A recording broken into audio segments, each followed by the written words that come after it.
ಹೊಳೆನರಸೀಪುರ ಪಟ್ಟಣದ ಗಣಪತಿ ಪೆಂಡಾಲ್ ಮುಂಭಾಗದಲ್ಲಿ Vaishnavi charitable trust ವತಿಯಿಂದ ಏರ್ಪಡಿಸಿದ್ದ ರಾಗಿ ಮುದ್ದೆಯನ್ನು ಹುರುಳಿಕಾಳು ಸಾರು ಬೆಣ್ಣೆ ಜೊತೆ ಊಟ ಮಾಡುವ ಸ್ಪರ್ಧೆಯಲ್ಲಿ ಹುಲಿವಾಲದ ರಾಮೇಗೌಡ ಹಾಗೂ ಕಲ್ಲುಬ್ಯಾಡರಹಳ್ಳಿಯ ಪದ್ಮಾವತಿ ಪ್ರಥಮ ಸ್ಥಾನ ಪಡೆದರು. ಜೊತೆಗೆ ಸ್ಪರ್ಧೆಯು ಸಾರ್ವಜನಿಕರ ಆಸಕ್ತಿ ಕೆರಳಿಸಿತ್ತು. ಪುರುಷರು ಹಾಗೂ ಮಹಿಳೆಯರಿಗೆ ಪ್ರತ್ಯೇಕವಾಗಿ ಏರ್ಪಡಿಸಿದ್ದ ಸ್ಪರ್ಧೆಯಲ್ಲಿ 6 ಪುರುಷ ಸ್ಪರ್ಧಿಗಳು ಹಾಗೂ 8 ಮಹಿಳಾ ಸ್ಪರ್ಧಿಗಳು ಭಾಗವಹಿಸಿದ್ದರು. ಎರಡೂ ತಂಡಗಳಿಗೆ 5 ನಿಮಿಷ ಕಾಲಾವಧಿ ನೀಡಿ 250 ಗ್ರಾಂ ತೂಕದ ಮುದ್ದೆ ಹುರುಳಿಕಾಳು ಸಾರು ನೀಡಿದರು.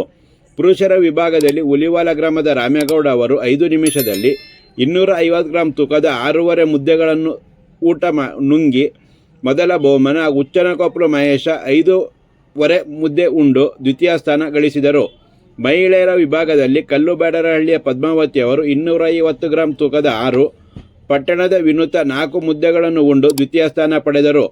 ಪುರುಷ ಮತ್ತು ಮಹಿಳಾ ವಿಭಾಗದಲ್ಲಿ ಹೆಚ್ಚು ಮುದ್ದೆ ಉಂಡ ಮೊದಲ 4ವರಿಗೆ ನಗದು ಬಹುಮಾನ, ಮಹಿಳೆಯರಿಗೆ ನಗದು ಬಹುಮಾನದ ಜೊತೆಗೆ ತಾತನಹಳ್ಳಿಯ ರೇಣುಕೇಶ್ ಸೀರೆಗಳನ್ನು ಬಹುಮಾನವಾಗಿ ನೀಡಿದರು.